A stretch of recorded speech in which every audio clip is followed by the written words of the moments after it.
Good morning and welcome to Coffee with the Sarlos. I'm Kelly. Good morning. I'm Karen. We're going to start off with show notes today. We have our Evening with Medium events coming up on December 13th.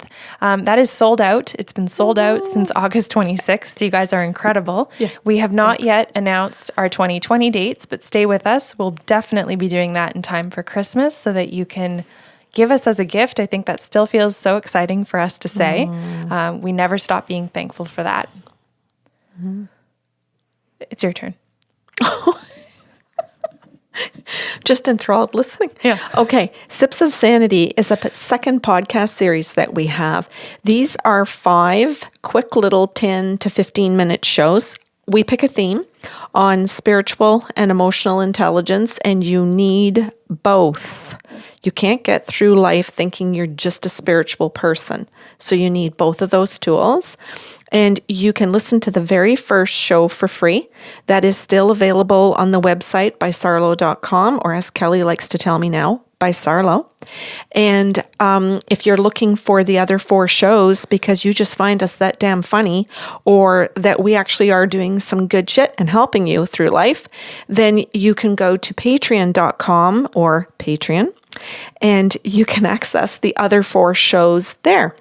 Yeah, and Coffee with the Sarlos, I'll say just kind of in one fell swoop, you can still listen to for free. So if you're joining us by audio, that's great. But we do offer video format now. If you are with us on Patreon, hopefully you're watching us, and that's fantastic. So thank you. That is a paid either by donation or by subscription platform. And everything that you do for us helps us be able to continue providing you with this content. So thank you. Yeah. It's huge. So back into our spiel, we also have gift certificates and personal sessions available. You can purchase those through the website. I shouldn't say that. You can request them through the website and purchase them through us. So go to buysarlo.com for that, or you can call us directly as well. Those sessions can be gifted and received from anywhere in the world via Skype, FaceTime, telephone, or Zoom. Awesome. Good? Start the show. Take it away. Okay. So this topic comes today about intuition and leadership. Intuition, I'll say in the workforce, in your career, and you know what, Kelly, maybe just overall in terms that intuition is in every part of your life because that's what we are as a human being.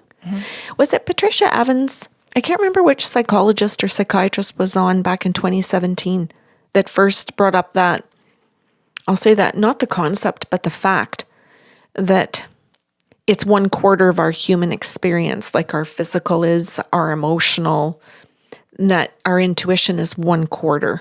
So if we want to deny that experience and, put it neatly in a box and suppress it, then we never really live a full life.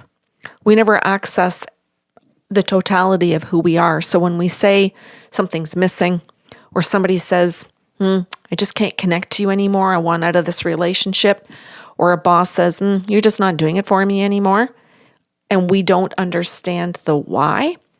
Well, part of the why is that if you're not connected and using your own intuition, you're not all of yourself. You're not offering everything. You're not connecting. You're not connecting to yourself, and you're not connecting to the people around you in what neuroscience refers to and quantum physics refers to as the quantum field. So if you're shutting down your intuitiveness, you're shutting down your field. So I do this wheel of life activity with life coaching clients, and we go over different areas of their life, and you literally put it on a wheel and you kind of rate your satisfaction levels with the different areas of your life. Right. And one of those spokes in the wheel is personal connection. And this person the other day, just unbeknownst to them, was like, oh, those are my connections with everyone in life. I love my 10 out of 10, personal connections.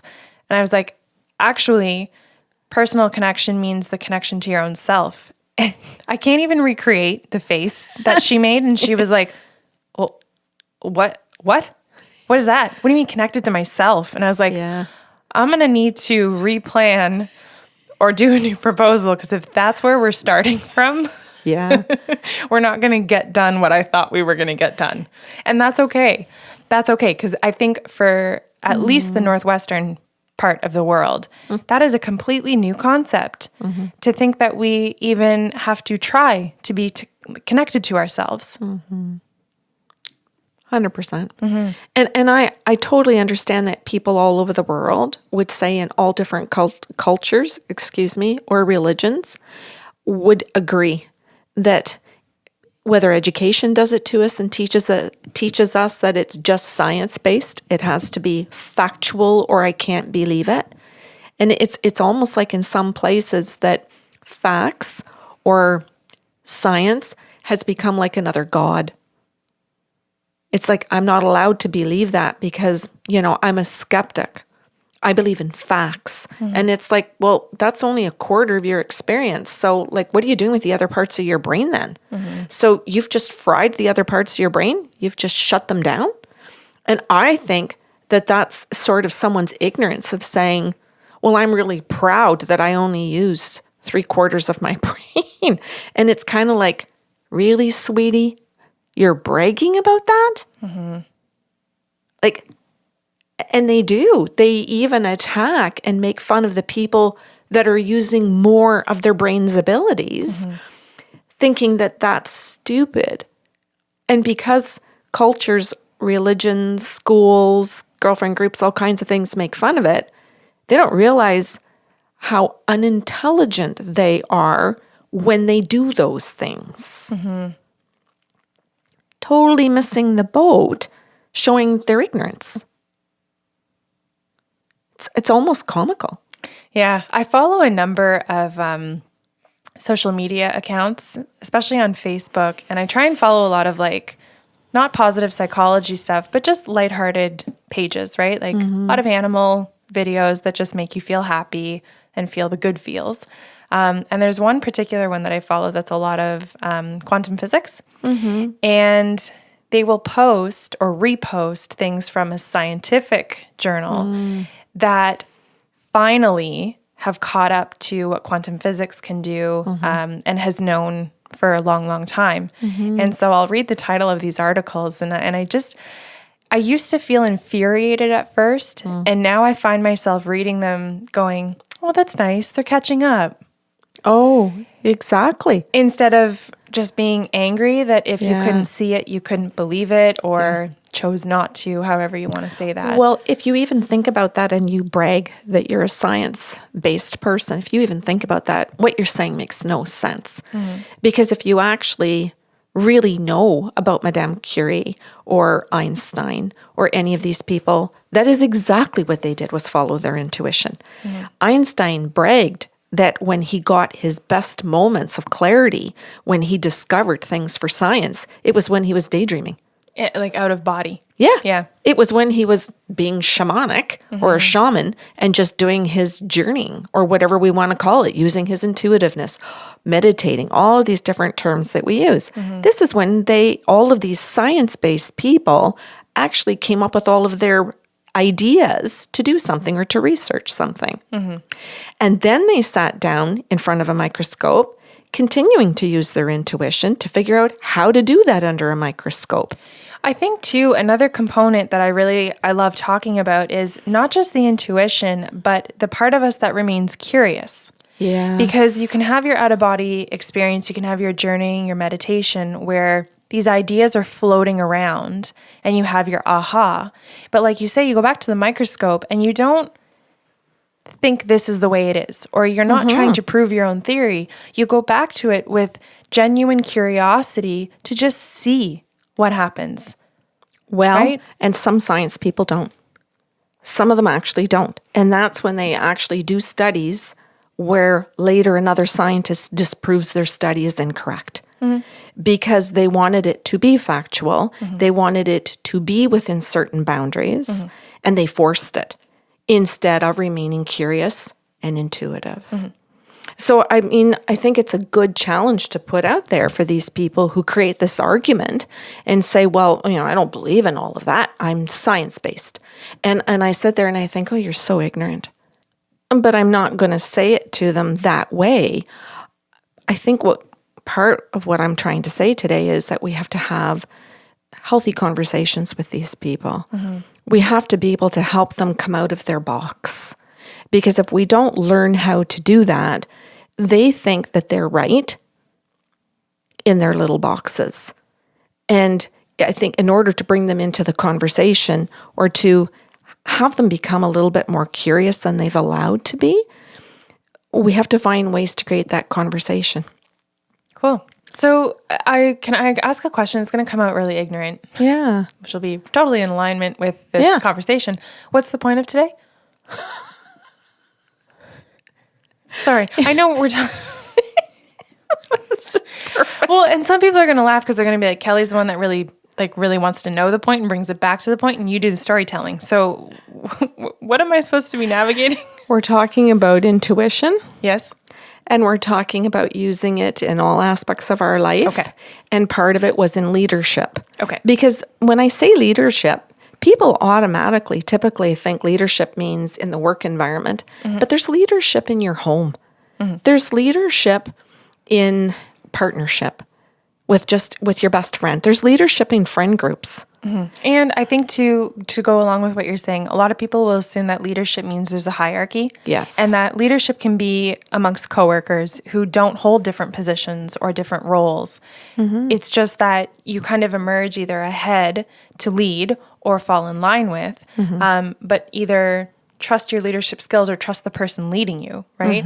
So it doesn't have to be a hierarchy. It can be on the same level. I like what you pointed out, because you could have somebody who's clearly in leadership. That could be the teacher. That could be, whatever it is, a person in your friend group is known to be sort of like the leader of the group, but you still have to trust your intuition for yourself. And when you do, and you share it, if that is a really good leader in that group, they will listen to your intuition.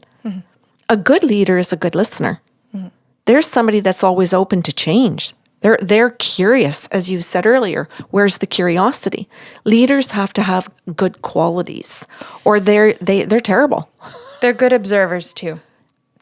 Good leaders are good observers because, like you say, they have to be able to step back from what they are doing or what they're trying to achieve to see what the team is doing. Yeah. And to notice when someone else on that team is using their intuition, is attempting to lead as well, right? And to be able to step back and go, I'm going to see where this goes. I'm going to mix curiosity with observation and see if that person can kind of take off from where I've led them to this point. True leadership, true mentorship, right? And you're describing giving up control. So I think this brings to mind when people say, well, I'm science. Well, I'm all about the proof. It's just, it has to be factual for me. They're liars. Those people don't follow just facts and just truth in all aspects of their life. They're flat out lying to your face. And that's their method of control in the moment. Oh, okay, good. I didn't spoil it. I edited last week's show and I saw where you called me out on being the spoiler or the jumper. And I told people I felt that was my role. But I feel like we didn't let me jump, so that's fine. Yeah. So when a person interrupts, or say there's a group of friends and somebody's talking and says, oh, I went to see, a medical intuitive. And maybe in that session, that medical intuitive was able to pinpoint the pain in the neck or the pelvic pain and was able to say, oh, you need a pelvic physiotherapist, and gave them the information. Or you have a tumor. And now they can follow up. They can get their affirmations from science. They can, and if that's all correct, good. Maybe they're going to find it soon and they're going to get healthy. They're going to get the right protocol, right? It's all good. But imagine sitting down, if you're just showing up on a Thursday night and your friends are having pizza night or something, and you sit down to say, I went out and I saw a medical intuitive. And I don't believe in any of that shit. What are you doing? First of all, no one asked you. That's right. But what are you doing that your own opinion about something you know nothing about, you haven't developed on your own whatsoever, and you think you have the right to say to another person who's just had this experience and say, oh, I'm going to dismiss everything you've done. I dismiss you. I dismiss any value to it. And I don't want to hear it in the future. And then say your friend goes off and she sees the doctor. Let's say just in this example that that's correct. And now you're actually getting help for your tumor. Do you really want to tell your friend? Do you really want to share it with the group? when the response has been, my opinion is more important than your health? Well, I'll argue that some people do. Some people do if they're engaged in a friend group where control is the fun, control is the point, and it isn't that one person runs the show. It's that they're all fighting for control at all times, and that's the high, is the fight. Oh, Jesus. Then yeah, they would. They would want to prove their point. They would want to say, I'm doing this and it worked, and haha, you're the idiot, right? They're engaged in different kinds of verbal abuse. You dismissed me, I'm going to verbally abuse you in a different way now. Right? I know those groups. And they exist. It's not just that there's a ringleader and a bunch of people pleasers. Yeah. I had dinner with that group Okay. one summer day. Well, and I think we work with those people, and we shop from those people, and so on and so forth. We all know them. Ugly. But I think, and you asked the question, what are you doing? And I think that's a great question. I think another great question is, what are you adding? What are you contributing to the relationship at that point? Maybe fuel. Maybe you are a friend group that runs on fueling each other's ugly fires. But really and truly, what quality or value are you contributing to the relationship at that point? Yeah, and maybe none, because as you said, maybe the group really doesn't run on good energy. It runs all on negative energy. And like when I say, when I had dinner with that group one summer, it was one dinner. I was done with that because there was nothing healthy about it. So if you have high enough emotional intelligence, that's when you get out of these groups, whether it's in education, whether it's in a work environment, a friend group, a partner, or whatever it is, that's when you actually have to make some healthy choices.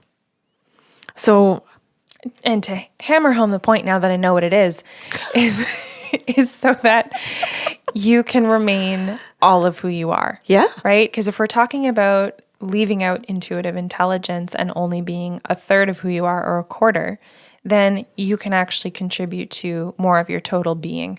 Right. Because if you're leaving those pieces of yourself out for the group or for the bullies, because that's bullying, then when you don't know who you are in some other aspect of your life, that's why.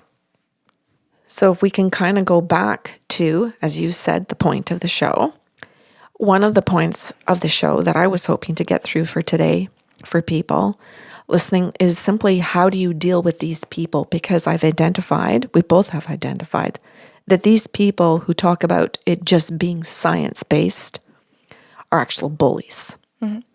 And so if you're going to open up your own gifts or just engage in your own intuitiveness, that other quarter of your experience here on earth, then you might have to know what your lines are when that friend group does that behavior. You might have to be prepared to be able to say things to them like, well, if you're saying that you don't believe in intuitiveness, do you not use your own? Do you not have your own examples? Did you not have intuitiveness for your own baby when you were parenting?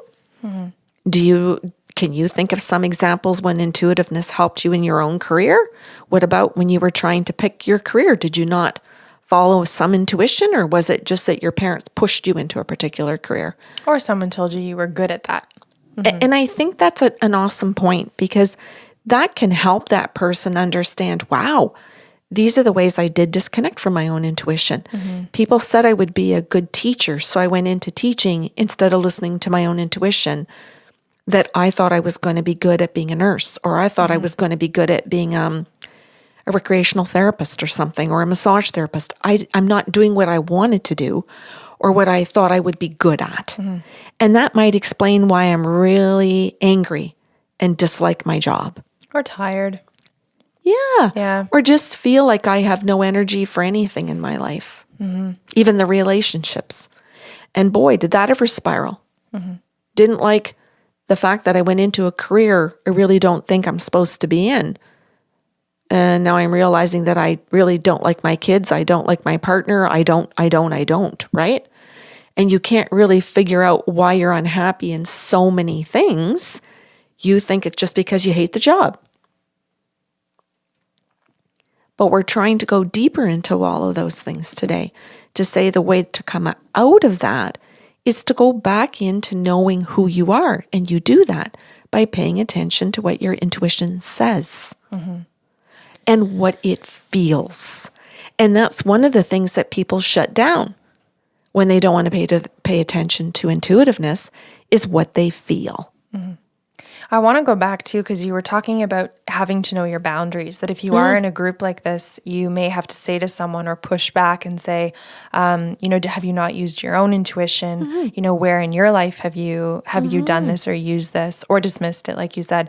But I think one of the biggest problems is that people suck at this, right? It comes out as an attack rather than let's open a conversation, and have a dialogue.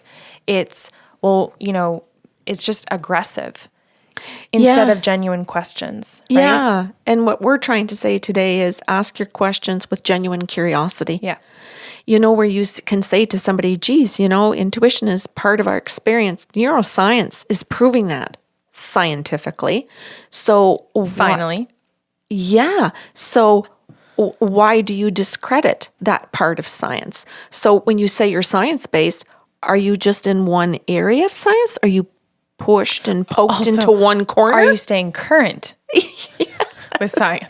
Right. Because if you're staying current with it, then you would know that medical intuitives and synesthetes and all these things are all scientifically proven. And that governments use these people. Industries use these people. They get paid. They're called consultants. And highly paid consultants use their intuition.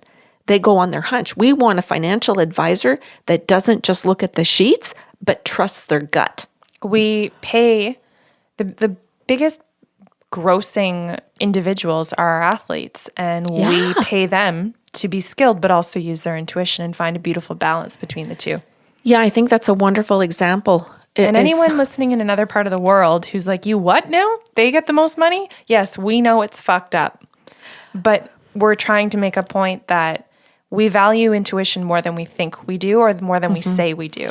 Kelly, we value the intuitiveness in police officers that are detectives that have to follow their hunches. Surgeons? I was just going to say, we should value it in our doctors, our nurses, our healthcare practitioners. We should value it in our teachers, who we want them to follow their hunches about what our children need and not just go by what a system says our kids need.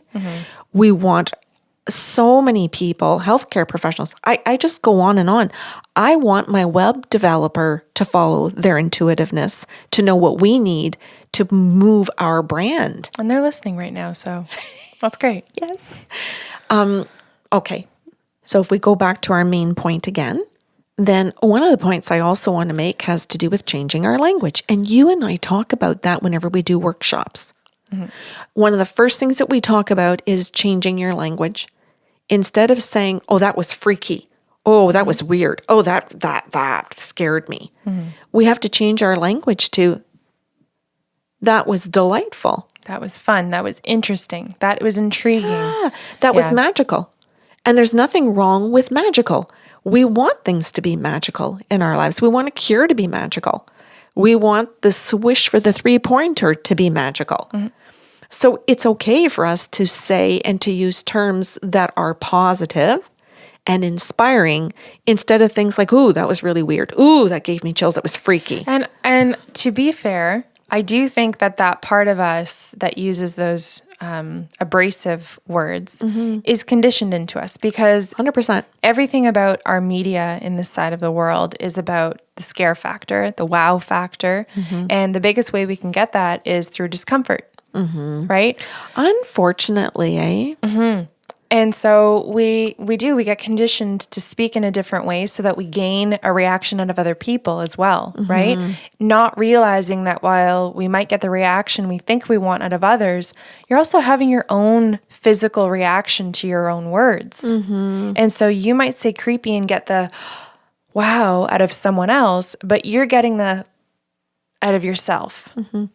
I always correct people. Same. Constantly. When they say, oh, that freaked me out. And I say, really? Or did it make you feel happy? Well, yeah. Did it actually give you a moment of relief? Yeah, that too. Yeah. And I try to point out, using words, the things that it actually does when they say it was weird or freaky. And I say, did it give you relief? Did it make you happy? Were you able to take a deep breath finally?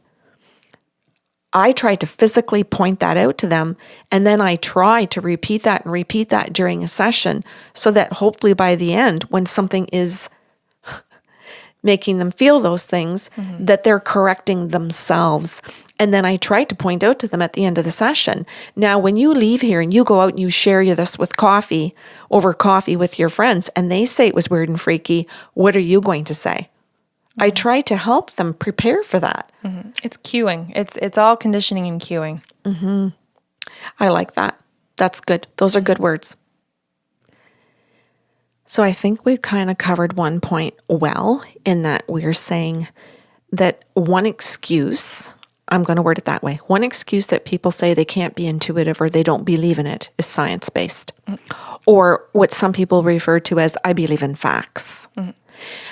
Another one that comes through quite often is that many people think that using your intuition means that you're being feminine, and that it's not seen by men that this is a good thing, or by the women who want to be taken seriously in a work environment. So they're afraid of referring to their intuition. They're afraid of saying that in a work environment because they think that they're going to be seen as females, and that makes them look weak. Well, actually, to pair both of those belief systems or things that we're going back to, I guess, language and being too feminine, those are the two different points. I think men use different language. I went with my gut, and it seems to be acceptable, right? Yes. And it's aggressive or it's firm. And when we say, I'm using my intuition, it's a different language experience. We have a different reaction to it based on the perception of what intuition is versus gut, and they're the same damn thing. Yes. And that if a woman says, I'm using my gut, quite often people still are thinking, But like you made the point, if a man says he's using his gut, they think, oh, he's smart. Oh, he's got an edge. Also, he's confident. Also, he trusts himself, right? There's a whole different acceptable energy. Yeah. And we have to make sure that we don't allow that to continue. We have to be able to be confident enough within ourselves to say that's unacceptable. And that's okay. It's okay to word it that way. And it's okay to challenge it like that too. And that we have to feel confident in work environments for men and women to say, whether you call it my gut or my intuition, whether I'm wearing, I was going to say boxers or panties. Say blue or red or blue or pink. Yeah. That it doesn't matter what words we're using around it. We have to recognize that both sides of the table need to use the very same thing. And we want to put all of that stuff out on the table. We want facts on the table. We want reasoning on it. And we want intuition. We want creativity and options. Everything. Yeah. We want everything when we want to make good decisions for a business or a family or a relationship. I think in healthy ones where there is emotional intelligence, you put everything out there. And then you play with it creatively, intuitively, with curiosity. And if you make a mistake, it's not to find criticism with the person. It's to find criticism with what is in front of you to be able to say, okay, maybe this didn't quite work. And what comes to mind here is sports again. What comes to mind is a coach that says, okay, we ran this play and it didn't work. So how do we run it differently the next time? Or do we do the same damn thing, but just change up our attitude, our energy, whatever it is? And I wanted to add to that because I like that example. You still use the same fundamentals. Yes. It's not that intuition is the fundamental component because we're still having a concrete, solid human experience where we are still looking for facts. We're looking for a reference system. That's what our facts are. Nothing really is factual. It's just a reference system based on what we've experienced. And that is science. And that's our foundation. That was Parker, not my stomach. He's beneath us. You can't see him, but he's under the table. He's hanging out with us all today. Yeah, and I think the idea of describing what a coach does, wanting to access all of the abilities of every single player, A coach wants each player to know what's reasonable, to push themselves past it, to be intuitive, to pick up the energy of everybody else and feed off of the energy. They want every single aspect of the person in their totality to contribute to the team. And I think what a great example that is about wanting a whole person to show up. So an athlete gets to wake up every morning and go, yay, I get to be a whole person. And nobody's going to make fun of me. As a matter of fact, they're going to clap for me, they're going to cheer for me, and they're going to give me a damn good paycheck. Screw the rest of you. It's like you get to do that only in certain areas or in certain fields, and you're made fun of by your friends or by other people in your community if you try to show up like the athlete in your job. And I'm just saying, if you think of it in those terms, it can become comical. Or rageful. But it can also be a great conversation to say to your girlfriends, what the hell are you doing? What the hell are you doing? I'm being an athlete here. I'm bringing all of me. What does that mean? And then you can explain it. I'm bringing all of my personality, not just pieces of me so that you can figure out if you like it or not. Cool. I think it's brilliant. I think it's beautiful. I think it's loving. I think there's kindness in it. There's generosity in it. I think there's just so many qualities that we actually really want. And I think if you're sitting there listening to this and you think, well, that's not my friend group, then guess what? You do not have a kind, generous group. If you think, oh no, that's not my family, that's not my work environment, then guess what? You do not have that in your life. I hope that you create it somewhere in your life. Because I do realize some people might think, oh, I'm tapping out of this podcast now. My work environment would never allow that. Well, might not. It might. You might have to initiate it. Might also just highlight why you're unhappy. So it's not that this is to make you want to go in and change everything or change everyone, but it might just help you realize where your unhappiness lies and where you might want to make your own changes. And that perhaps you might be listening to this and think, well, I can't change my work environment right now. But now that I know all of this, I can explore it in other areas of my life or other relationships. Yes. Or now I can have a 2-year plan to find a new job. Yeah. Now I can actually do my resume and put it out there and give it to some headhunters or put it on LinkedIn or whatever. And now I have a reason for motivation. And it isn't just a paycheck or how much money I make or what city I'm in or where my boyfriend is moving or my girlfriend is living. But your motivation now can be your health. Because this is also about your mental health. This is your physical health. And people don't always see it in that way. We might show up at a doctor's office and say, I'm depressed, and not have your doctor say, so are you using your intuitiveness? Well, yeah. They're not going to, that's not a question that's going to be asked. Maybe it's never going to be asked, but we have to know how to ask those questions. As we raise our own intelligence, we have to. And if you don't know how to, and you listen to this podcast, then you might think, this would be good to share with my boyfriend or my partner or my sister or whoever is your person. And say, I'd like to move in this direction.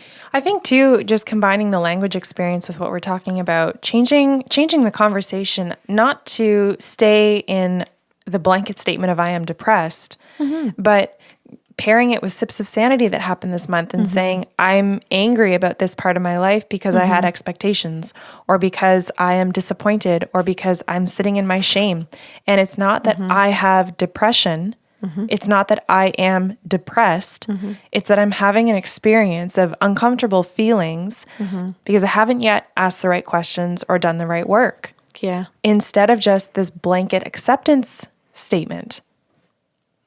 The whole purpose of these shows, the whole purpose, Kelly, of listening to Coffee with the Sarlos and then going to Sips of Sanity and actually getting some work done. I love this. I'm hoping that what people are hearing here is a support system in it. that we're creating a conversation for them that they may not know how to articulate, so that they can then take it and share it with somebody and say, this is what I've been looking for. Didn't even know this is what I've been looking for. Imagine showing up and saying to your partner, hey, here's a podcast. Please listen to this. And can we have a date?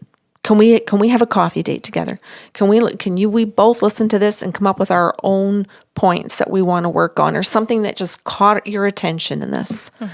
And it could be that you think they're going to show up and say, yes, let's be better partners. They may not. They may show up and go, oh my God, this explains some things to me about my own life, my own job, or my own relationships. Thank you. And your relationship does change with them through those changes. What a kind thing to do for another person, eh, Kelly? And yourself. Yeah. And I think that's an important thing to note, because we can want to be kind for others. We can think the best thing we can do is be kind for others or to them. And simultaneously, it has to be for ourselves as well. Absolutely. And we're never going to really value another person's intuitiveness if we don't value our own.